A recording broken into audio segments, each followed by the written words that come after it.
로마서 8장 29절부터 34절까지 제가 읽습니다. 우리가 알거니와 하나님을 사랑하는 자 곧 그 뜻대로 부르심을 입은 자들에게는 모든 것이 합력하여 선을 이루느니라. 하나님의 미리 아신 자들로 또한 그 아들의 형상을 본받게 하기 위하여 미리 정하셨으니 이는 그로 많은 형제 중에서 맏아들이 되게 하려 하심이니라. 또 미리 정하신 그들을 또한 부르시고 부르신 그들을 또한 의롭다 하시고 의롭다 하신 그들을 또한 영화롭게 하셨느니라. 그런즉 이 일에 대하여 우리가 무슨 말 하리요? 만일 하나님이 우리를 위하시면 누가 우리를 대적하리요? 자기 아들을 아끼지 아니하시고 우리 모든 사람을 위하여 내어 주신 이가 어찌 그 아들과 함께 모든 것을 우리에게 은사로 주지 아니하시겠느냐? 누가 능히 하나님의 택하신 자들을 송사하리요? 의롭다 하신 이는 하나님이시니 누가 정죄하리요? 죽으실 뿐 아니라 다시 살아나신 이는 그리스도 예수님이시니 그는 하나님 우편에 계신 자요 우리를 위하여 간구하시는 자시니라. 아멘. 하나님의 예정에 대하여 세 번째 시간입니다. 하나님의 예정은 로마서 8장 중반부 여기서부터 로마서 9장, 10장, 11장으로 이어지는 주제입니다. 그리고 성경에서 정말로 중요한 주제 가운데 하나입니다. 그러나 역사적으로 하나님의 예정에 대하여 너무 많이 곡해하였고 오해하였고 오해한 가장 기본적인 문제점 중에 하나는 사람의 머리와 사람의 지성과 사람의 이성과 사람의 사변으로 하나님 말씀을 스스로 재단하고 판단하며 하나님을 사람의 관점과 눈으로 재단하고 판단하려 했던 것 때문에 어리석어졌습니다. 성령 하나님의 역사하심과 도우심이 아니면 진리의 말씀을 아는 세계 속에 들어갈 수 없음에도 불구하고 성령 하나님 없이 말씀 앞에 엎드림 없이 말씀 앞에 깊이 있게 상고하며 자신을 돌아봄이 없이 자신의 생각으로 말씀을 지성적으로 이성적으로 자신의 논리와 자신의 철학을 가지고 하나님 말씀을 자의적으로 자기 마음대로 해석하면서 하나님의 예정에 대한 놀라운 진리를 인간의 사변의 결과로 나타내어서 이중예정이나 혹은 잘못 해석된 예지예정, 말하자면 그 예지예정이라는 것은 그런 흐름이 되는 거죠. 잘못 가르쳐진 이중예정도 결과적으로는 어떤 결과물이 나왔냐 하면 운명론이라는 결과물이 나옵니다. 이중예정이란 건 하나님이 모든 걸 정해놓으셨다 하는 운명론이 나오고 마찬가지로 예지예정, 어떤 방식으로 해석하는 예지예정이냐 그러면 하나님께서 그 존재를 미리 아시고 그를 미리 정하신 것이 아니라 하나님께서 그 사람의 삶, 미래를 보신 다음에 그런 다음에 선하고 바르고 거룩하게 되는구나, 회개하는구나, 삶을 바르게 하나님 앞에 정돈하는구나, 그러니 내가 너를 택한다 하는 식의 예지예정은 결국은 사람의 운명이나 삶이라는 게 정해져 있다는 운명론을 만들어내게 됩니다. 그래서 그러한 예정론에 대한 해석은 정확히 잘못된 예정론이 되어집니다. 물론 우리가 예정론에 대한 부분을 다 바르게 이해한다 해서 구원받는 것도 아니고 다 그것을 이해할 수 있는 것도 명백하게 아니라고 그랬습니다. 그렇기 때문에 하나님의 예정에 대한 말씀의 진리는 정말로 어렵고 머나먼 여정을 걸어가야 하지만 그러나 하나님의 예정에 대한 말씀을 이해하면 이해할수록 하나님에 대한 은혜에 감사하게 되고 하나님을 찬양하게 되고 하나님을 경배하게 되는 자연스러운 결과물이 나타나야지 그 사람이 하나님의 예정을 바르게 이해했다라고 말할 수 있습니다.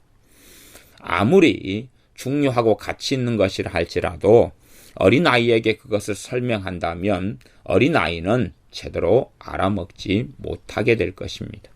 어린아이가 어릴 때 태어날 때부터 부모의 권위 속에 있지 않으면 그 아이는 보호받지 못합니다. 그런 것처럼 하나님의 예정이라는, 하나님의 주권이라는 이 말씀은 하나님의 권위 아래 사람들이 있게 하는 것입니다. 그분의 은혜 아래 있게 하는 것입니다. 그래서 하나님의 예정이라는 진리와 하나님의 이 예정이라는 영적인 원리와 하나님의 은혜는 뗄래야 뗄 수 없는 관계에 있다라고 지난번 또 그 앞의 시간에 제가 말씀을 드렸습니다. 그래서 로마서 이 9장 11절로 제가 증거하였는데 9장 11절에 보면 그 자식들이 아직 나지도 아니하고 무슨 선이나 악을 행하지 아니한 때에, 그러니 혹 어떤 사람들이 혹은 웨슬리안적인 알미니안적인 예지 예정의 흐름이 운명론적인 결과를 나타내고 그로 인한 많은 해석들이 어그러졌을 수밖에 없습니다. 왜냐하면 하나님께서는 그 사람의 미래를 보신 다음에 예정하시는 것이 결코 아니기 때문에 그렇습니다. 하나님께서 어떤 사람을 미리 아신다는 것은 그의 존재 자체가 하나님 앞에 서 있다 하는 거기에서 출발하고 되도록이면 그 선을 넘지 않는 것이 정말 지혜로운 것입니다.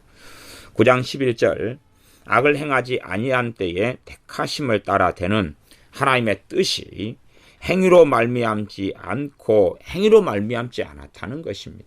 그 사람의 미래의 어떤 행위를 본 다음에 그를 선택한 그런 예정론은 잘못되었습니다.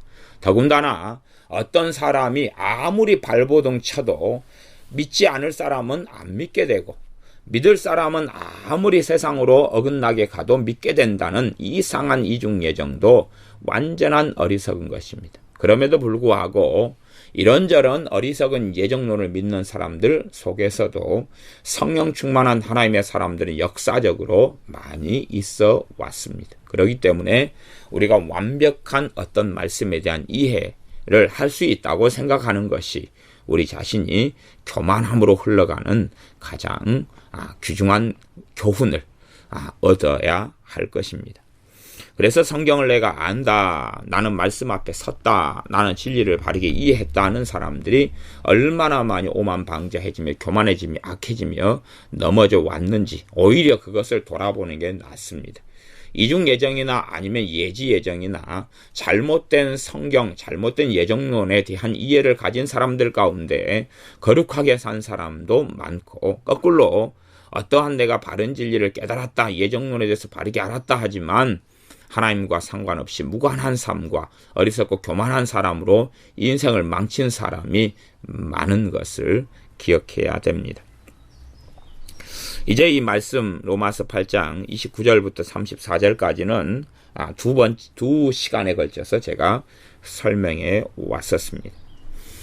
다시 29절로 돌아가면 하나님이 미리 아신 자들로 또한 그 아들의 형상을 본받게 하기 위하여 미리 정하셨으니 미리 아신 자들 미리 정하셨다. 그리고 지난 시간에는 에베소 1장을 가지고 말씀드렸고 또한 지난 시간 두 번째 시간까지 로마서의 여러 본문들 속에서 왔다 갔다 했습니다. 미리 아신 자들로 미리 정하셨다. 미리 아신 자들로 미리 정하셨다. 그래서 어리석은 사람들은 하나님에 대한 실문과 하나님에 대한 반역을 일으키며 그런 생각을 가지기도 합니다. 그것이 로마서 9장에 나와 있습니다. 로마서 9장 19절에 보면 혹 너가 내게 말하기를 그러면 하나님이 어찌하여 허물하시느뇨 누가 그 뜻을 대적하리 하느뇨. 허물하시느뇨 그 말은 하나님이 어찌하여 책망하시느뇨 그 말입니다. 하나님께서 다 뜻대로 하고 하나님께서 정해놓았고 하나님께서 좌지우지 다 뜻대로 하시면서 왜 죄지은 우리에 대하여 책망하시느냐. 하나님이 다 해놓은 결로 우리가 죄짓는 게 아니냐. 그런 이상한 결론에 이르는 사람들이 있었습니다. 그래서 사도 바울이 성령의 역사를 통하여 미리 그런 사람의 의문점들에 대하여 그런 사람의 어리석은 생각들에 대하여 말씀에 기록해 놓았습니다. 우리 주님께서 진리를 말씀하시며 진리 가운데 행하실 때도 주님의 행위를 바리새인들이나 서기관들은 보면서 자기식으로 생각했습니다. 그리고 속으로 주님의 행하심 혹은 중풍병자를 치유하시는 놀라운 중풍병자의 죄를 용서하시는 사건에 있어서 속으로 이 사람은 참남되다 그렇게 생각하는 것처럼 사람들은 바른 말씀과 바른 진리를 들으면서 잘못되게 말씀을 왜곡하고 잘못 이해하고 잘못된 길로 걸어갑니다. 사도 바울을 통하여 진리의 말씀을 전했는데 전하고 있을 때 이걸 들으면서 사람들은 그렇게 생각하는 겁니다. 와, 하나님이 멋대로 하네, 마음대로 하시네. 그러면 우리가 죄 짓는 것도 하나님의 책임이지. 그래서 이게 운명론적인 말씀 왜곡이 되어졌다면 그 사람이 말씀을 혼잡케 하는 것이고 말씀의 진리를 벗어나서 잘못된 길로 들어가고 있다 하는 것을 알 수가 있습니다. 끊임없이 특별히 장로교에서는 끊임없이 예정론이 결국은 운명론이 아니라고 주장하고 말하면서 결과론적으로 운명론에 대한 이야기를 하고 있었던 일들이 제가 신학을 배우고 공부하는 여정 속에서 자주 반복되게 나타났던 일입니다. 그렇기 때문에 예정론을 배우고 배울수록 산만해지고 복잡해지며 하나님 말씀 앞에 거하지 못하게 되는 그런 일들이 있었습니다. 제 개인적으로는 예정론 하나만 가지고도 씨름을 했던 연도가 한 5년 이상 씨름을 했습니다. 그렇기 때문에 제가 지난 시간에는 말씀을 얄팍하게 이해할 수 있다고 생각하는 어리석음, 그런 조급한 마음이 오히려 성령보다 앞서가며 주님보다 앞서가며 어리석어져서 마침내 어리석은 자리에 분명히 떨어질 수 있다라고 제가 베드로후서의 말씀을 가지고 경고한 바 있습니다. 로마서 9장 19절 너가 내게 말하기를 그러면 하나님이 어찌하여 허물하시느뇨 누가 그 뜻을 대적하느뇨 하리니 이 사람아 너가 위기에 감히 하나님을 실문하느뇨 하나님께 사납게 따지느냐 지음을 받은 물건이 지은 자에게 어찌 나를 이같이 만들었느냐 말하겠느냐. 하나님께서는 사람을 귀 쓸 그릇으로 만들 수 있고 천이 쓸 그릇으로 만들 수 있는 그러한 권리가 하나님께 있다고 말씀하는 것입니다. 우리와 하나님의 위치가 전혀 다른 것을 이야기합니다. 비록 우리가 하나님의 형상을 따라 지음받았고 만들어졌지만은 그러나 하나님은 조물주이심의 창조주이시고 우리는 피조물에 불과하다는 사실을 명백하게 말씀하시는 것입니다. 그 격차는 우리와 우리가 키우는 애완견이나 닭이나 염소나 소나 우리가 잡아먹기 위해서 키우는 짐승의 격차보다 그건 도무지 상상을 불허하는 격차가 하나님과 우리 사이에 놓여져 있습니다. 우리가 하나님의 자녀라 해서 오만방자하고 어리석게 살아가는 일들이 정말 많은데 그러한 진리가 하나님의 자녀라는 진리가 어리석게 쓰여지고 잘못 쓰여져서 점점점 교만한 사람들을 만드는 양상들이 있습니다. 심지어는 주님께서 나는 너희의 친구라 하시면서 말씀했던 진리를 가지고 어리석게 만들어가지고 주님과 동등됨을 취하려는 어리석은 사람들이 많았지만 주님께서 나는 너희의 친구라는 말씀을 주님의 제자 사도 요한은 직접 들었던 당사자인데 요한계시록 1장에 보면 주님을 직접 만난 다음에 그는 두려워 떨며 엎드려지며 정신을 잃어버리고 말았습니다. 그렇게 주님께서 나는 처음부터 너희에게 말하여 온 자요 나는 산 자요 죽었다가 살아난 자다 나는 알파 오메가다 말씀하시는 주님의 영광 앞에 주님과 함께 생활했던 3년 이상을 함께 생활했던 사도 요한 자체도 견딜 수 없었는데 많은 사람들은 말씀의 바른 균형 속에 있기보다는 자의적으로 자기 편리한 대로 하나님의 말씀, 주님의 말씀을 가져다가 장난을 치는 일들은 아주 빈번하고 많습니다. 사도 요한도 견디지 못한 하나님의 영광 앞에서 자칭 사도라고 하고 자칭 선지자라고 하는 사람들은 자주 매일 주님을 만나는 것처럼 말하고 가르쳐지고 그러한 신앙 서적들이 판을 치고 있습니다. 그래서 우리가 로마서 9장의 하나님의 예정을 이해할 때는 특별히 사복음서로 가는 것이 적당하고 지혜롭습니다. 사복음서로 왜 가는 게 지혜롭다고 제가 말씀드리냐 그러면 사복음서에서는 우리 주님께서 친히 자신의 아버지에 대한 계시들을 말씀합니다. 과연 아버지 하나님이 어떤 분이시냐 하는 것을 말씀합니다. 주님 자신에 대한 아버지 하나님의 계시를 증거하기도 하시지만 과연 여러 말씀들을 통하여 과연 그분이 누구시냐, 그분은 어떤 분이시냐. 아들 외에는 아버지를 뵌 자가 뵌 이가 없다, 그렇게 말씀하시지요. 그분에 대해서 선지자들은 말하고 사도들은 말해왔지만, 그러나 그 아들을 통하여 말씀하신 진리가 가장 명백하며 가장 밝습니다. 그래서 우리가 사복음서로 건너가서 과연 우리 주님께서 계시하시며 주님께서 성령 하나님을 통하여 말씀하시는 아버지 하나님이 어떤 분이신가 하는 것을 배우는 것은 잘못된 하나님에 대한 예정, 하나님의 미리 정하심과 하나님의 은혜에 대하여 왜곡하고 곡해하는 것을 막아줄 수 있다 하는 것입니다. 이 하나님의 미리 하신 자들, 예지하신 자들을 미리 정하셨다, 예정하셨다 하는 하나님의 예지와 예정에 대한 진리의 말씀은 필연적으로 은혜의 교리와 연결되어져 있습니다. 하나님의 은혜는 결국은 하나님의 예지, 하나님의 예정으로 인하여서 오게 되는 것입니다. 하나님의 작정이죠. 다른 말로 하면 하나님의 작정입니다. 하나님이 정하신 것이고 하나님이 계획하신 것이다 하는 것입니다. 거기에서 은혜가 오게 됩니다. 전에 마태복음 강해를 할 때에 마태복음 20장의 말씀을 제가 전한 적이 있습니다.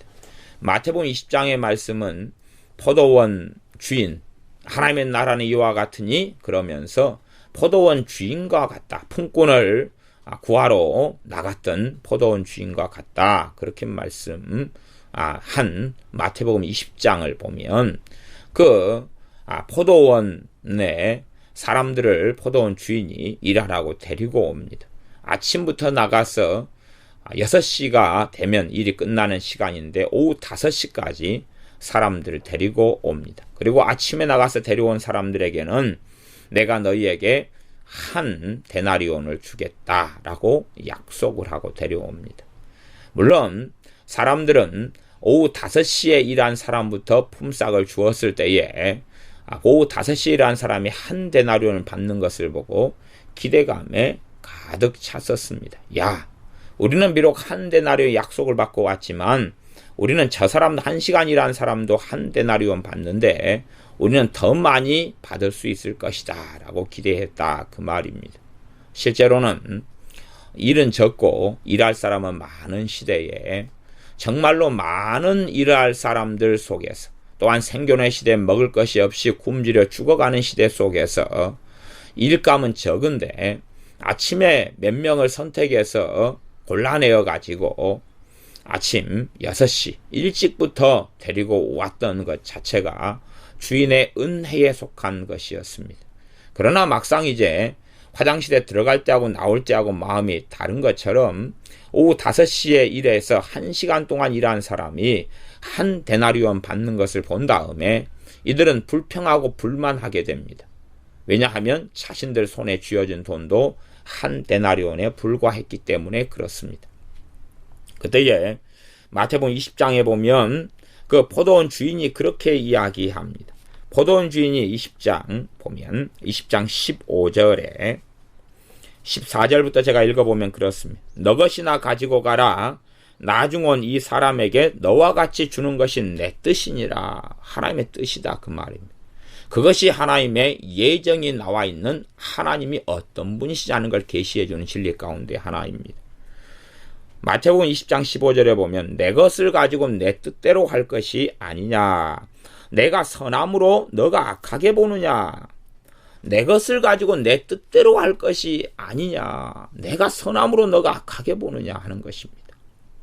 많은 사람들이 자유민주주의 국가에 살면서 하나님의 은혜가 무엇인지 잘 모릅니다. 왜냐하면 자신의 중심성을, 이기성을 발동시키고 강화시켜 가지고 하나님에 대해서 자신의 마음대로 평가하고 재단하면서 하나님과 동등됨을 취하려 하고 나아가서 하나님 앞에 평등을 외칩니다. 이기적이고 자기 주관적인 평등을 외치는 것이지요. 그러나 어리석은 사람들이 외치는 평등이란 건 그렇습니다. 자신보다 잘 먹고 잘 사는 사람들 기준으로 해서 평등됨을 외치는 것입니다. 정말로 많은 복지를 누리는 사람을 기준으로 해서 평등을 외치는 것입니다. 그러면 하나님의 평등이 그렇게 그 사람들이 평등을 외치니까 하나님께서 대한민국 땅, 이 땅이 전 세계 몇백 개, 200개 되는 이상 되는 국가 가운데 경제 순위가 10위에 근접한데 평등을 외치니까 하나님께서 대한민국 땅을 100등으로 맞춰주면 어떻게 할 겁니까?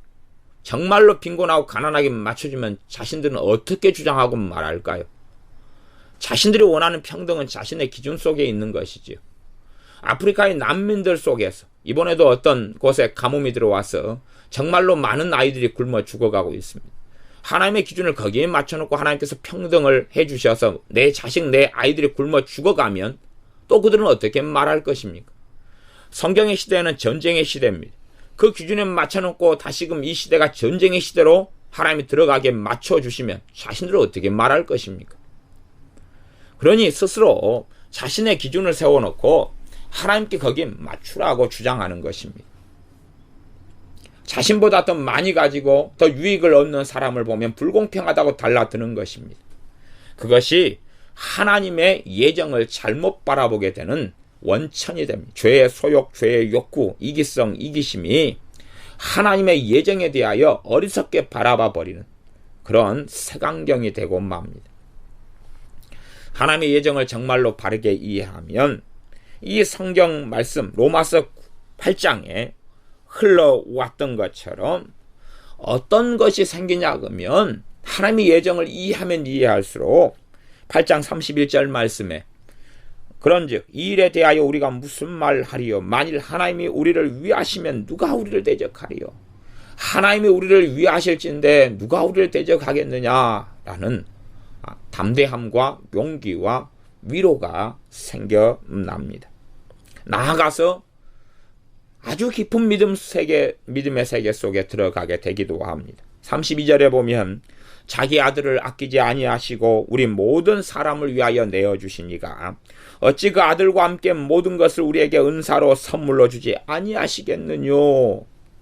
그리고 외칩니다. 그러시면서 33절에 누가 능히 하나님의 택하신 자들을 송사하리요. 하나님의 택하신 자들, 하나님의 예정하신 자들, 하나님의 선택하신 자들을 누가 재판을 걸겠느냐 라고 말씀하시고 하나님의 그 택하신 자들을 의롭다 하셨으니 그 하나님 앞에 누가 서서 하나님께 달려들며 하나님과 따지며 하나님께 불평을 제기할 수 있겠느냐라고 말씀하시는 것입니다. 나아가서 누가 하나님의 택하신 자들을 송사하고 누가 정죄하리요. 34절입니다. 죽으실 뿐 아니라 다시 살아나신 이는 그리스도 예수님이시니 그는 하나님 우편에 계신 자요 우리를 위하여 간구하시는 자신이라 하시면서 얼마나 놀라운 하나님의 사랑과 하나님의 긍휼과 하나님의 은혜가 얼마나 놀랍고 큰지를 증거하고 있습니다. 그것이 하나님의 예정을 이해하고 깨닫는 자의 입에서 나오는 찬양이며 경탄이며 노래입니다. 그러면서 이제 로마서 8장 35절부터 39절까지 이어져 가는 것은 하나님의 사랑, 그리스도의 사랑에 대한 이야기입니다. 그리스도의 사랑과 하나님의 사랑에 대한 이야기로 흘러갑니다. 필연적으로 하나님에 대한 예정을 깊이 있게 이해하는 사람들이 하나님의 은혜를 알게 되고 그분의 긍휼과 자비를 알게 되고 하나님의 사랑과 그리스도의 사랑을 알게 되는 결과로 흘러갑니다. 그래서 35절에는 누가 우리를 그리스도의 사랑에서 끊으리요? 끊을 수 없다 말씀하시고 39절에는 높음이나 깊음이나 다른 아무 피조물이라도 우리를 우리 주 그리스도 예수님 안에 있는 하나님의 사랑에서 끊을 수 없느니라. 하나님의 사랑은 어디 안에 있다 그럽니까? 우리 주 그리스도 예수님 안에 있다고 이야기합니다.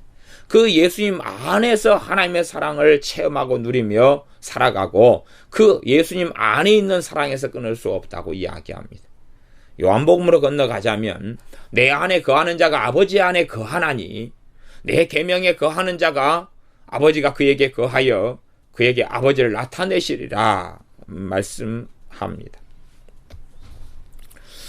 다시 마태복음 20장 15절을 제가 읽으면 내 것을 가지고 내 뜻대로 할 것이 아니냐 내가 선함으로 너가 악하게 보느냐.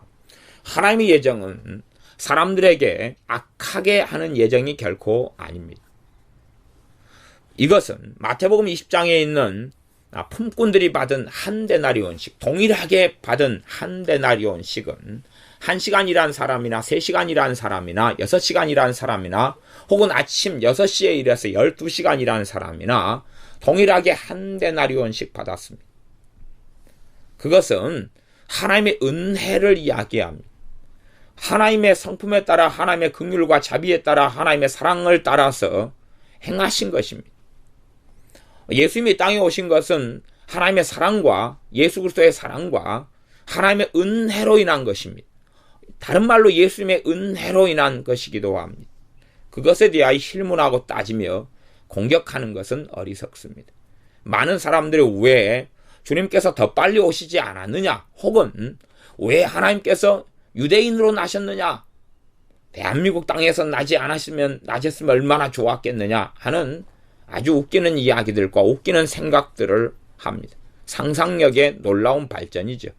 그러나 그것은 하나님의 은혜를 이해하지 못하는 소치고 하나님의 조물주 되심, 창조주 되심을 부인하는 소치고 행위일 수 있습니다. 하나님의 것을 가지고 하나님께서 행하시는데 누가 힐문한단 말입니까? 어느 날 서울 지하철을 앞에 갔는데 계단에가 사람들이 한 3명이 앉아 있습니다. 어떤 사람이냐면 돈을 구걸하는 사람들이 3명이 앉아 있습니다. 그러면 이제 생각해 보십시오. 내가 가다가 첫 번째 사람을 보았어요. 1,000원을 줬어요. 두 번째 사람을 보았어요. 5,000원을 주었어요. 나란히 3명이 앉아 있는데. 세 번째 사람을 보았어요. 10,000원을 주었어요. 그러면 돈을 구걸하고 앉아 있는 사람들이 지금 제가 돈을 1,000원, 5,000원, 10,000원 주었다면 그들은 은혜를 받은 것입니다.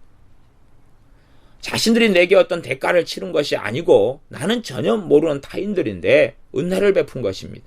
문제는 한 명만 앉아 있어서 1,000원을 자신이 받았다면 어이고 감사합니다 그랬을 터인데 나란히 3명이 앉아 있어서 한 명이 1,000원, 한 명이 5,000원, 한 명이 10,000원 받으니 1,000원 받은 사람 얼굴이 어떻게 되겠습니까? 5,000원 받은 사람 옆에 10,000원 받은 사람이 있을 때 5,000원 받은 사람의 얼굴이 어떻게 되겠습니까? 5,000원 받은 사람이 위안을 가질 수도 있을 겁니다. 1,000원 옆에 사람한테 주고 자신도 1,000원 주는 게 아니라 5,000원을 주니까 와 너무 좋다 했다가 옆에 사람이 10,000원 받는 거 보더니 에이 그랬다가 나중에 그래도 중간은 갔네, 2등은 했네, 그럴 수 있을 것입니다. 앞에 사람이 1,000원을 받은 다음에 와 그래 좋다. 요즘에는 1,000원도 주는 사람들이 드물잖아요. 한 100원짜리 동전도 주는 사람이 자주 없습니다. 그러면 1,000원을 받아서 너무 좋다. 그리고 제가 두 번째 사람에게 돈 10원도 안 주고 세 번째 사람에게 10원도 안 줬다면 처음 1,000원 받은 사람은 너무나 좋았을 것입니다. 더 비교했을 때 너무 좋지요. 그런데 두 번째 사람이 5,000원, 세 번째 사람이 10,000원을 받으니 얼마나 열받겠습니까?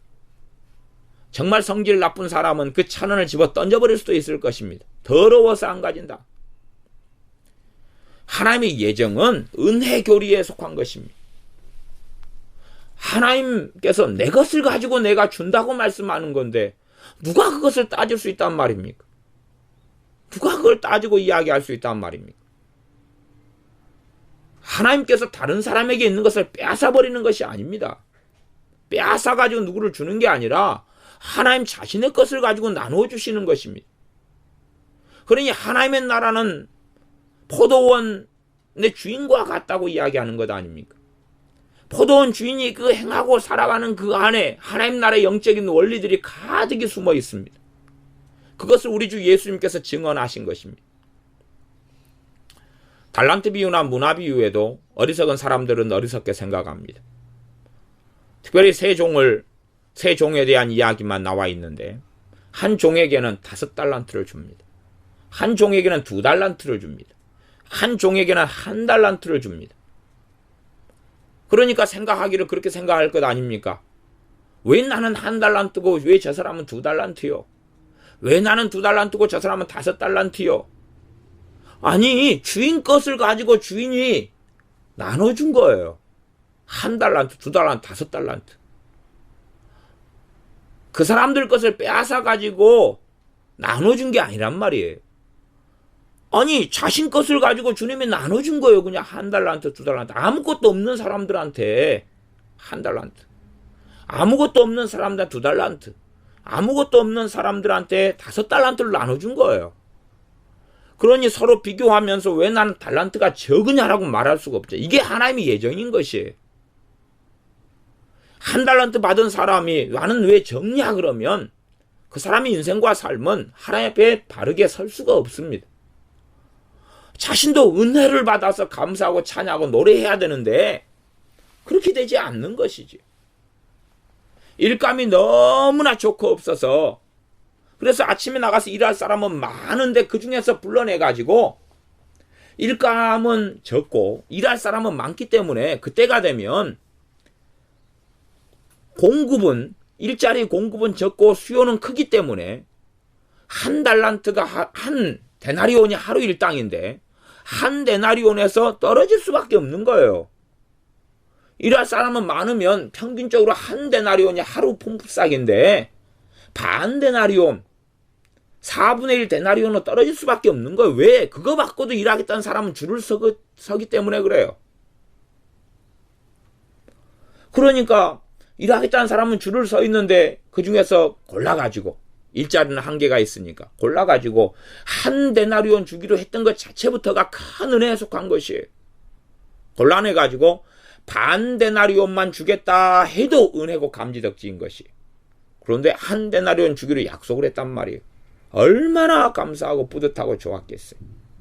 왜? 내 자식들이 굶어가고 있는데 일자리는 별로 없어 빈둥대고 있는데 나도 먹을 것이 없는데 많은 사람 가운데 나를 불러서 일을 시켜주니까 얼마나 감사하고 좋냐 그 말이. 그때가 처음 들어갔을 때의 마음이에요. 그때가 처음 포도원에 일하러 갔을 때의 마음이에요. 그러나 시간이 흘러가니까 자신이 대단한 기득권을 가진 것처럼 생각했다 그 말이에요. 그래서 주님께서는 반복적으로 그래서 처음 된 자가 나중되고 나중된 자가 처음 될 자가 많다라고 말씀하시는 거예요. 자신이 아침부터 와서 일하고 있었으니까 대단히 충성한 거고 대단히 헌신한 거고 대단히 봉사한 거라는 착각 속에 살아갑니다. 하나님의 예정이라는 진리와 교리를 깨달을 때에 겸손해지며 겸비해지며 엎드려서 주님을 섬기며 찬양할 수 있습니다.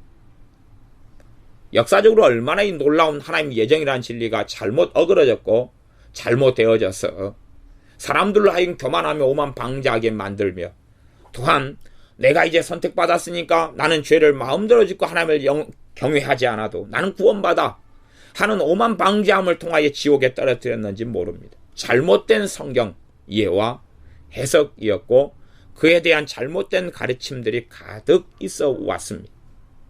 예지예정, 미래에 어떤 사람이 행할 것을 보았어. 그러면 자신은 선택받아야 마땅한 것 아닙니까? 그런 식으로 말한다면 아마 그거하고 비슷할 것입니다. 어떤 부모가 자식을 낳을 때에 그 자식을 보니까 미래를 보니까 야 사람 됐어. 미래를 보니까 돈을 잘 벌어. 재능이 많아. 그러니 이 정자와 이 난자를 합해가지고 자식을 낳아야지. 그런 것하고 똑같을 것입니다. 하지만 그런 일은 없지요. 하나님의 전능하심이 있으니까 하나님은 그렇게 하셨을 것이다 라고 착각하는 것이 얼마나 어리석은 착각입니까?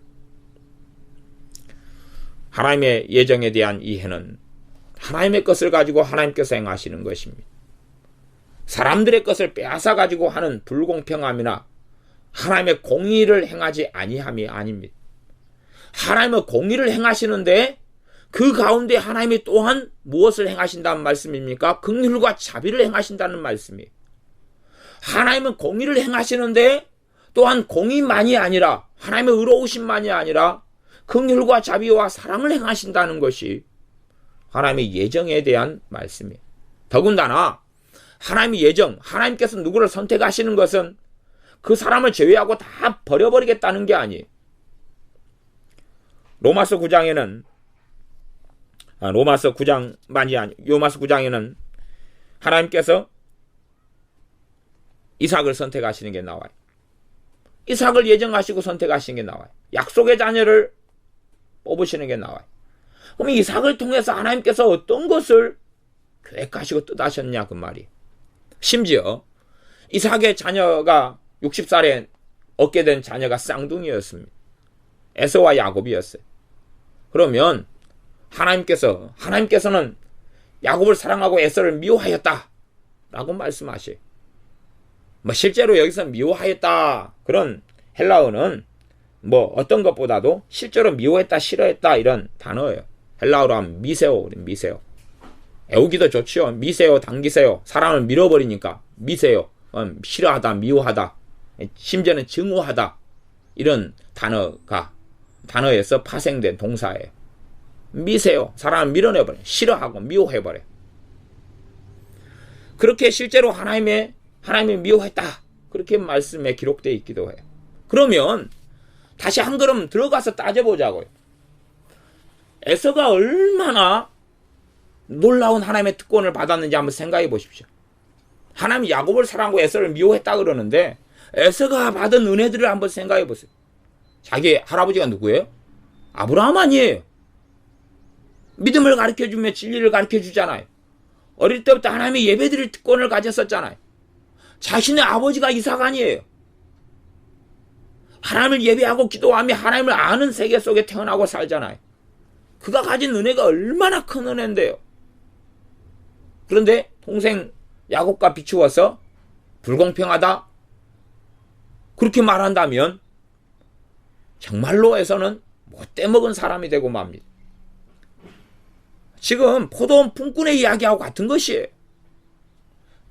그냥 하나님께서 은혜로 불러줘서 포도원 주인이 은혜로 불러주어서 일할 사람이 많은데 뽑아왔더니 그것도 액수를 줄여도 되는데 다 만땅 채워서 한 데나리온을 주기로 했는데 나중에 이 조그만 사람이 자기하고 똑같은 돈을 받는 거 보니까 불평이 생기고 원망이 생기는 거예요.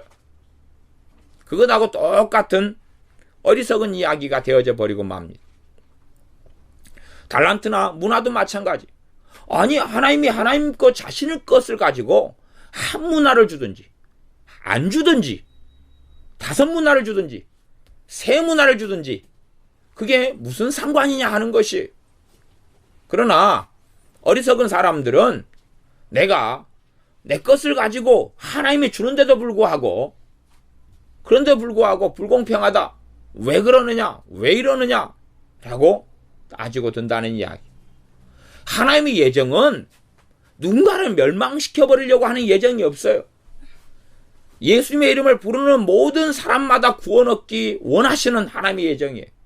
하나님의 사도 바울을 선택하시는 것은 누구를 멸망시켜버리려고 했던 하나님의 예정이 아니에요. 하나님의 선택이 아니고 하나님의 부르심이 아니에요. 그를 통하여 무수히 많은 이방인들에게 복음을 전하려고 하는 하나님의 선택과 부르심이죠. 우리 주님께서 어떨 때는 70명의 제자들을 뽑아서 2명씩 짝지어서 마을로 전도하러 보냅니다.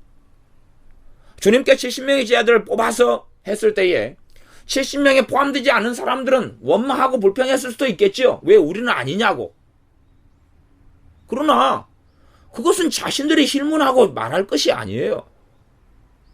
왜 불공평하게 우리도 주님을 믿는데 70명의 시작 가운데 못 들어가느냐? 아니 주님이 주님의 것을 가지고 행하신단 말이에요. 또 지금 70명을 뽑아서 마을로 보내면서 병을 고치게 하고 문둥기를 치료하게 하고 하나님의 나라의 복음을 전하게 하시고 귀신을 쫓아내게 하셨어요. 70명을 뽑아내서 그 결과가 뭐냐 그 말이에요. 그들을 은혜의 통로로 복음의 통로로 사용하신 거 아니에요. 70명 가운데 12명만 뽑았어요. 사도로 삼으셨어요. 나머지 이제 70명이다. 와 우리는 정말로 성별된 사람들이야 했더니 그 중에서도 소위 말하면 A급과 B급이 나눠져 버리는 거예요. A급은 사도 12명, B급은 58명. 와 불공평하다. 왜 우리는 사도가 될 수 없어? 우리가 저 베드로보다 요한보다 야고보보다 우리가 가룟 유다보다 시몬보다 우리가 못한 게 뭐가 있어? 정말로 어리석어지고 맙니다. 더군다나 12명의 사도를 뽑아놨는데 거기에서 또 분류가 일어납니다. 아니 주님께서 그렇게 행하셨어요. 거기에 특A급이 나눠져 버립니다. 주님께서 베드로, 요한, 야고보는 특A급으로 삼으셔가지고 야이로의 딸을 살리실 때도 그들만 데려갑니다. 변화산에 가실 때도 그들만 데려갑니다. 그들만 데려가요. 베드로에 대한 말씀도 주님께서 특별하게 베드로에게 이야기하시고 그러십니다. 아니, 주님께서 그렇게 하시는 것 가지고 나머지 사도 9명이 불공평해요? 왜 그래요? 왜 우리는 그 3명, 주님께서 특별히 12명 가운데 다시 또 3명을 구분했는데 우리는 왜 그 자리에 없어요? 왜 나는 아니에요? 9명이 그렇다면 그들은 정말로 어리석어지는 자리로 들어갈 수밖에 없습니다. 더군다나 제자 12명은 누가 높으냐 하고 여러 차례 싸웠습니다. 그게 성경 사복음서에 계속하여 나와 있는 스토리 중에 하나입니다. 누가 높으냐? 누가 높으냐? 싸우는 것이지. 아니, 은혜로 불러놨는데 그 은혜가 은혜됨을 알지 못하고 누가 높으냐? 기득권을 주장한다는 것이죠.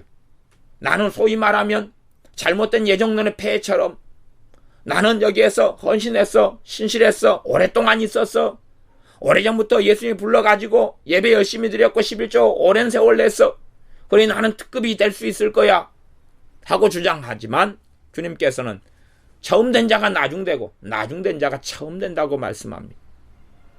정말로 은혜가 무엇인지를 깨닫지 못하는 사람들이 어떻게 하나님의 예정을 알겠으며 하나님의 예정에 대하여 하나님을 찬양하고 찬미할 수가 있겠습니까?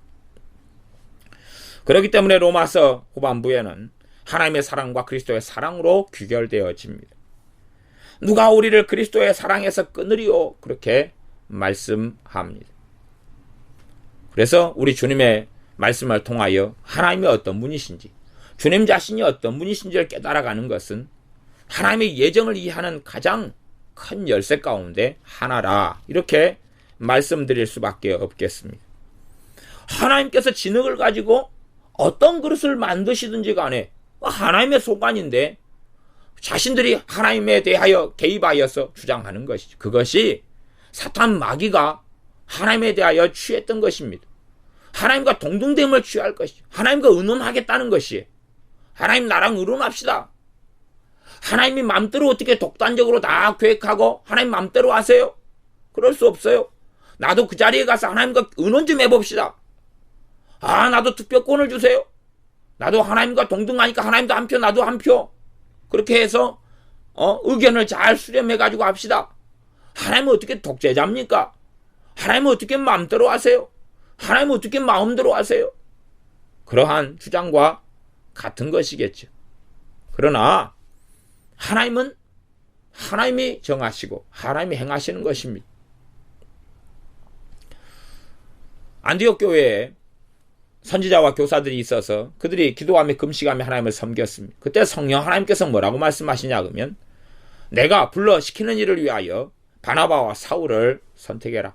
세워라. 따로 세워라. 그러면 어떤 사람은 그렇게 말할 수 있을 것 아닙니까? 왜 우리는 아니냐? 혹은 또 다른 교인들은 그렇게 말할 수 있을지도 모르겠습니다. 아, 당신들한테 성령이 말씀하셨다는데 뭐 우리는 성령님 안 받았냐? 왜 당신들한테 말하고 우리한테 말 안 하는가? 당신들이 뭔데 주의 종들을 세워가 파송하냔 말이야. 선거해, 투표하자. 그렇게 말할 수 있을 것 아닙니까? 그러한 어리석은 길들을 많은 믿는 사람들은 걸어오고 살아옵니다. 특별히 이 자유민주주의의 어떤 원리라는 것이 굉장히 지혜로운 원리이기도 한데, 한편으로 가면 굉장한 독단과 독성과 이기성이 드러나는 그러한 독소가 되기도 합니다.